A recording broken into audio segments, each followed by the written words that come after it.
早晨啦，今日係2025年4月7號星期一嘅，咁啊歡迎收睇開市追債股啦。今朝我哋有獨立股評人唐牛同我譚海雲陪你一齊開市嘅。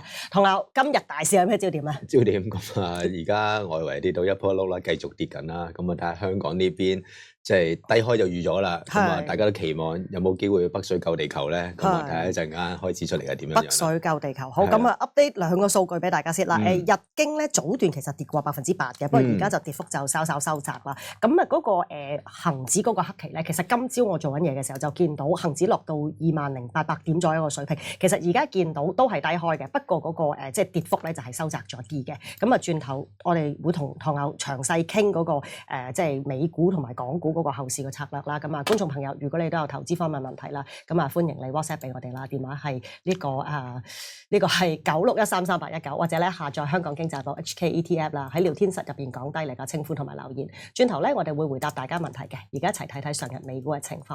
美股咧連續係2日急跌啦，咁啊道指就跌穿4萬點啦，咁啊納指就墮入呢個技術性熊市嘅。嗱，中國反擊美國嘅進口關稅政策啦，令到全球呢個貿易戰升級㗎。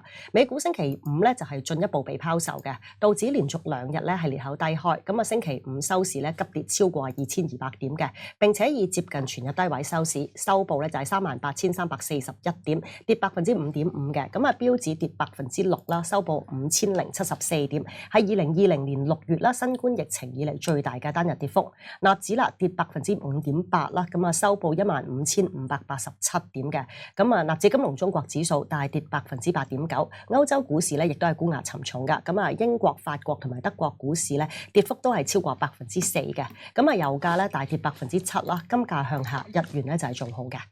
睇到焦點股份啦，咁啊蘋果急跌7%啦，咁啊 Tesla 咧急跌超過1成嘅，咁啊 Nvidia 跌7%啦 ，AMD 咧就係跌8%嘅。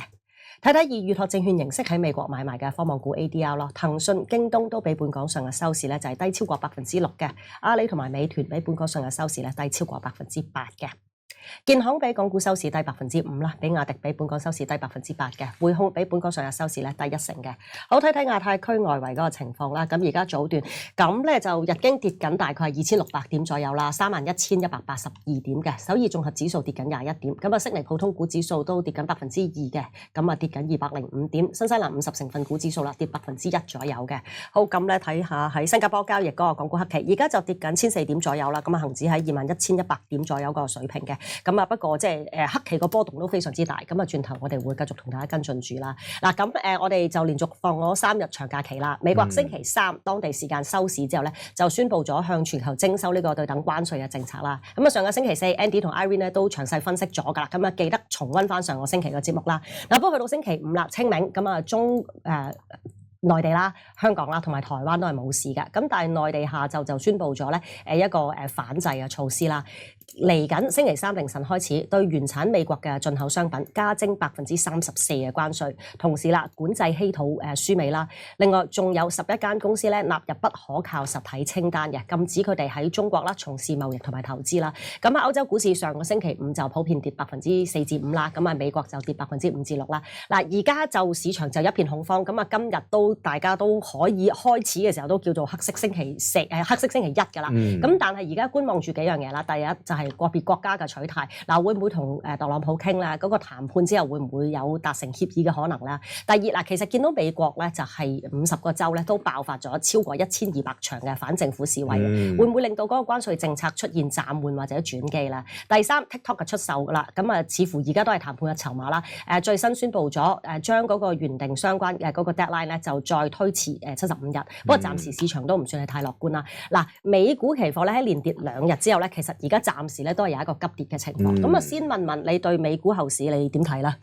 冇啦，我諗或者唔好話美股成個市都難估啦，即係呢個 keep 住都問話點樣咧，其實好難估嘅。即係你講緊佢哋傾成點嚟緊點樣彈出彈入都唔知，而家就經常性彈出啦，總之互冚啦咁樣樣。咁所以你見到條街就一定係要錢唔要貨先噶啦。哇，大佬都唔知道嚟緊係點樣樣，即係大家都唔知嚟緊點樣樣嘅時候，大家咪鬥沽咯，攞錢先咯，去晒債度咯。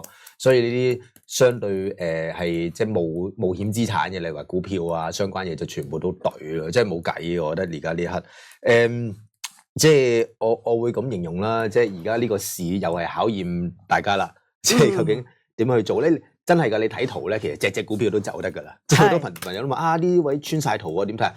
喂，你隻都係升上嚟，然後咁樣炸你兩棍，有邊幅圖係靚仔啊？全部都唔靚仔㗎啦。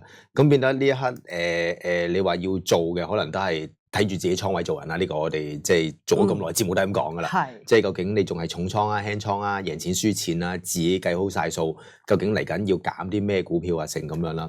咁我自己美股我其實之前都提過啦，我都有減倉啊，減咗㗎啦。咁變得呢一轉，我自己當然都要輸啦。美股大佬輸跌咗兩成，我見納指今年都美股今年要輸嘅。咁但係叫做港股邊頂得到咯。咁呢刻都還即硬生生都叫頂住啦。咁但係我美股我就冇乜特別去再減嘅。我諗我睇情況，因為我已經縮到即係股票係得返單位數啊，唔係太多啊，睇注碼都縮咗嘅。咁呢刻我就覺得即係恐慌性地沽佢，我就覺得無謂嘅。即係我會選擇嘅就係話有冇機會彈一彈先減咧？如果 in case 係要減嘅話，咁我自己就會睇定個情況先咯。因為我會覺得，因為消息就太多啦。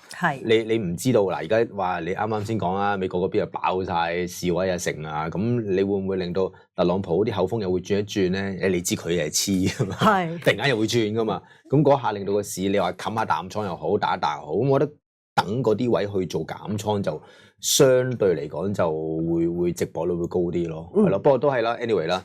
即係都要睇實自己個倉，你話真係好重孖展嘅，喂，你冇得唔減啊！一定要，你點樣輸，你都要焗住減，你要提高你嘅現金水平，令到你流血嘅速度減慢咯，呢個係非常之重要嘅。係，不過如果你話孖展嘅話，就客觀而言就需要減啦。咁但係好啦，如果真係現金持倉嘅，其實暫時喺美股上面，或者有4個方向叫做大家可以思考啦。第一個，今晚開市不問價就掉晒啲貨去套現啦，即係要錢唔要貨啦。即係始終而家個市況無論點講都好，都係非常之波動啦。第二就係捱住先等轉機，就好似你頭先咁講啦，即係起碼反彈少少先至去即係或者減少嗰個虧損嘅金額啦，同埋呢樣嘢可以打個叉講。其實有啲分析就係講，即係美國而家行緊4步曲啊嘛，即係減關稅係第2步嘅，第3步咧其實就喺國內減稅，咁啊同時減息，反而就會利好翻個市場。即係點解我會打個叉講呢一個可能性咧？就係話啊，如果真係捱緊價嘅朋友仔，係咪可以等一等咧？咁呢個係第2個情景啦。第3個就係追沽啦，喺呢一刻度，咁啊希望賺翻正股失去㗎啦。第4就係再勇進啲嘅，再留底，你會點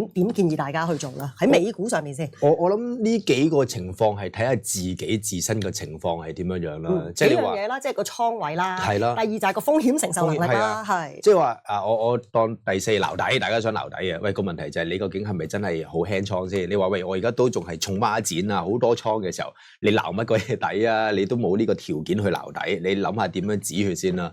你話喂，我冇乜倉嘅，之前減晒磅㗎啦啊！我覺得你有條件留底嘅，即係留底嘅意思係諗下又要分2樣咯喎。你留底諗住搏反彈啦，定係話即係建倉先？咁如果你有搏反彈嘅，好簡單，唔買咯，你搏到咪得咯，唔得咪走咯。即係我覺得呢個係好簡單嘅一個操作嚟嘅啫。咁第2樣嘢，你話我唔係嘅，我留底係建倉嘅，咁你又要諗下咯。你建倉，你有冇呢個能力去守住呢一轉先？因為呢刻你走去撈嘅，你梗係冇事啦。喂，跌多2日你又驚㗎啦嘛。哇，我點知嚟緊跌多幾多日？即係呢刻買一定唔會驚嘅，但係跌多2日你會動搖嘅。咁我諗你要預定個 worst case 係話，如果你再懟嘅話，你有冇呢個能力去繼續守？又或者你係咪仲有注碼去加？即係又係嗰樣嘢啦。去到再跌多2日，你再加你覺得都守到嘅，但係點知佢再懟，咁你又點樣咧？即係我覺得呢個係要好多 scenario 你要諗嘅，即係撈底嗰樣嘢。咁至於你話沽唔沽貨性啊？即係我諗另一個層次去睇啦。除咗個倉位之外，我自己選擇減倉咧，都係會減一啲叫做短炒嘅倉先嘅。即係短炒嘅倉點解會買咧？因為短炒嘅倉通常都係氣氛好易買㗎嘛。咁而家明顯地個市場氣氛係差到不得之了啦。咁變得你買嗰個氣氛嗰樣嘢已經唔存在。如果氣氛唔存在嘅話，短炒倉一定要走咗先咯。即係同埋某程度上，短炒倉一定係買貴嗰啲嚟㗎，因為你都係破位去追啊，或者都係即係升落嚟回嗰下去買啊。咁變得如果佢嗰個市況再差，佢再懟深啲咧，呢啲好大機會會輸錢嘅。咁所以我自己就會選擇減呢啲咁嘅短炒嘅倉咯。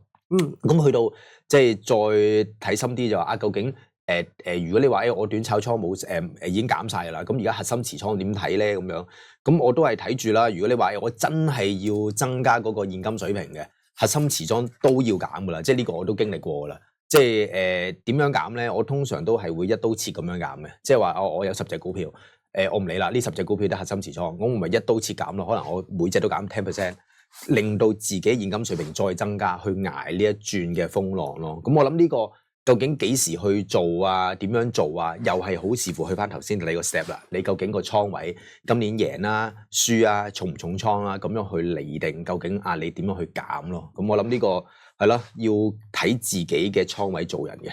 你頭先就講即係話分兩部分，即係炒嘅或者核心持倉嘅。你頭先講咗個策略啦。追沽咧，你又建唔建議咧？喺美股上？追沽我自己嗱，如果你話調翻轉咁講啦，如果大家想減嘅，我都叫大家反彈先減啦。咁調翻轉你追沽都一樣嘅啫。我自己就都係寧願等，即係而家你日日都懟嘅時候，你係咪揾一個叫定翻少少嘅空間去追？即係而家最驚就係你追沽咧，你俾人夾翻轉頭咁點算咧？即係呢個係驚。我自己就冇追沽嘅。